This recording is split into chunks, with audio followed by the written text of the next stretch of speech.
चलिए आज बात करते हैं भारत की एक प्राचीन ढाल की, अरावली पर्वत श्रृंखला, जो आज एक बहुत बड़े खतरे में है। ये सिर्फ पहाड़ों की एक लाइन नहीं है, ये एक डिफेंस लाइन है, एक ऐसी दीवार जो अब धीरे धीरे दरक रही है। और हम किसी आम पहाड़ की बात नहीं कर रहे हैं। सोचिए जरा, ये श्रृंखला 1.5 अरब साल, जी हां, 1.5 अरब साल से भी ज्यादा पुरानी है। मतलब ये दुनिया की सबसे पुरानी पर्वत श्रृंखलाओं में से एक है। तो आज हम क्या क्या देखने वाले हैं? सबसे पहले हम समझेंगे कि भारत की ये प्राचीन ढाल आखिर है क्या। फिर देखेंगे कि इस पर किस तरह के हमले हो रहे हैं और हाँ, इसके नतीजे क्या निकल रहे हैं। हम इसकी आज की हालत को भी जानेंगे और आखिर में देखेंगे कि आगे क्या किया जा सकता है। तो चलिए शुरू करते हैं पहले हिस्से से, भारत की प्राचीन ढाल। और हाँ, ये सिर्फ पत्थर के पहाड़ नहीं है, ये हमारे जिंदगी का एक बहुत बहुत जरूरी हिस्सा है। चलिए जानते हैं कैसे। तो सवाल यह है कि अरावली रेंज आखिर है क्या?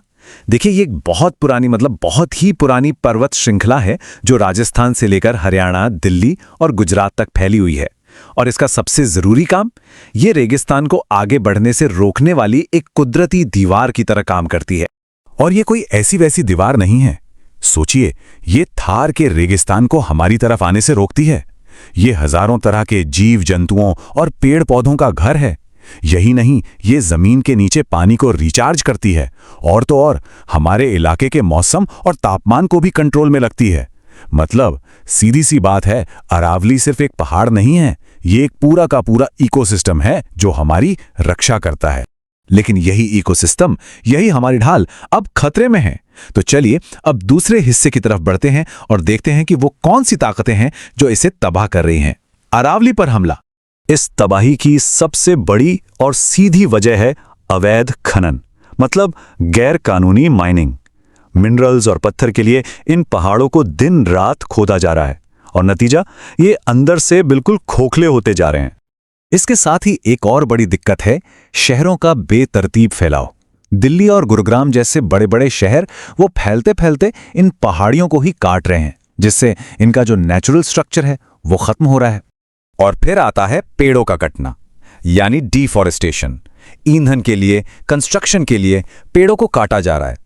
इससे सिर्फ हरियाली ही खत्म नहीं हो रही, बल्कि पूरा का पूरा इकोसिस्टम ही कमजोर पड़ रहा है। और बात यहीं खत्म नहीं होती। जानवरों के जरूरत से ज्यादा चढ़ने की वजह से जंगल दोबारा पनप नहीं पा रहे हैं। ऊपर से जमीन के नीचे से बेहिसाब पानी निकाला जा रहा है। तो कुल मिलाकर देखें तो अवैध खनन, फैलते शहर, कटते पेड़ और पानी का गलत इस्तेमाल, ये सब मिलकर अरावली की जड़ों को ही खोखला कर रहे हैं। और जाहिर है, जब नींव ही कमजोर हो जाए तो उसके नतीजे तो भयानक ही होंगे। तो चलिए अपने तीसरे हिस्से में इन्हीं नतीजों पर एक नजर डालते हैं। परिणामों का सिलसिला। यहां पर स्थिति की गंभीरता एकदम साफ दिखती है। एक तरफ है वो जो अरावली हमें देती है, जमीन में पानी, तरह तरह के जीव जंतु और एक स्टेबल क्लाइमेट।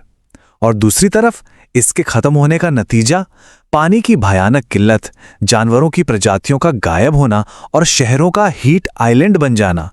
हीट आइलैंड मतलब शहर अपने आसपास के इलाकों से कहीं ज्यादा गर्म हो जाते हैं, क्योंकि हरियाली की जगह सिर्फ कंक्रीट ही कंक्रीट होता है। और इसका असर अब हमें जमीन पर साफ साफ दिखने भी लगा है। थार का रेगिस्तान वो अब उत्तर और पूरब की तरफ बढ़ रहा है। हमारी खेती की जमीन कम होती जा रही है। धूल भरी आंधियां पहले से ज्यादा आने लगी हैं और ज्यादा तेज हो गई हैं। मिट्टी कटने की वजह से लोकल लेवल पर बाढ़ का खतरा भी बढ़ गया है। मतलब ये साफ है, अरावली की तबाही का असर सिर्फ पर्यावरण पर नहीं पड़ रहा, इसका सीधा असर हमारी खेती, हमारे शहरों और हमारी सेहत पर पड़ रहा है। तो सवाल यह है कि आज की असलियत क्या है? ग्राउंड पर सिचुएशन कैसी है? हमारा चौथा हिस्सा इसी पर है, एक नाजुक मोर्चा, यानी अरावली की मौजूदा हालत। देखिए, हकीकत तो यह है कि नियम कानून तो सब कागजों पर है, जमीन पर तो अवैध खनन और कब्जा दोनों बिना किसी रोक टोक के चल रहा है। और इसका नतीजा, ये जो पूरी पर्वत श्रृंखला थी, ये अब टुकड़ों में बट गई है, जिससे इसकी वो जो एक दीवार वाली ताकत थी वो कम हो गई है। इसे ठीक करने के प्लान तो बहुत हैं, पर उन्हें लागू करवाने में बहुत ढील है। तो क्या इसका मतलब यह है कि सब कुछ खत्म हो गया? नहीं, बिल्कुल नहीं। उम्मीद अब भी बाकी है।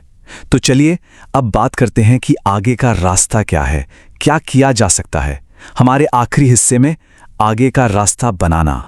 तो करना क्या होगा? यहां एक 5 पॉइंट एक्शन प्लान है जिसे समझना जरूरी है। नंबर 1 और सबसे जरूरी, सख्त एक्शन। अवैध खनन को पूरी तरह से बैन किया जाए और जो भी नुकसान हुआ है उसकी भरपाई करवाई जाए। नंबर 2, रिफॉरेस्टेशन, मतलब वहां के जो लोकल पेड़ पौधे हैं उन्हें ज्यादा से ज्यादा लगाया जाए। Number 3, smart urban planning, Aravalli के जंगलों में हर तरह के कंस्ट्रक्शन को रोका जाए। नंबर 4, कम्युनिटी को शामिल करना, जो लोग वहां रहते हैं उन्हें इसे बचाने की कोशिशों में शामिल करना होगा।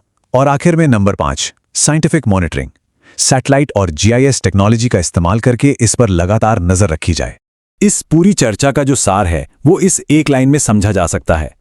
अरावली रेगिस्तान के खिलाफ भारत की फ्रंट लाइन है। अगर ये ढाल टूट गई तो रेगिस्तान का फैलाव, पानी की कमी, बायोडायवर्सिटी का नुकसान और इकोलॉजी का बिगड़ता बैलेंस, ये सब कुछ बहुत तेजी से बढ़ेगा। तो आखिर में सवाल यही बचता है, क्या ये प्राचीन ढाल, ये हमारी शील्ड टिकी रह पाएगी या फिर रेगिस्तान अपनी जीत हासिल कर लेगा? ये एक ऐसा सवाल है जिसके बारे में सोचना आज हम सब के लिए बेहद जरूरी है।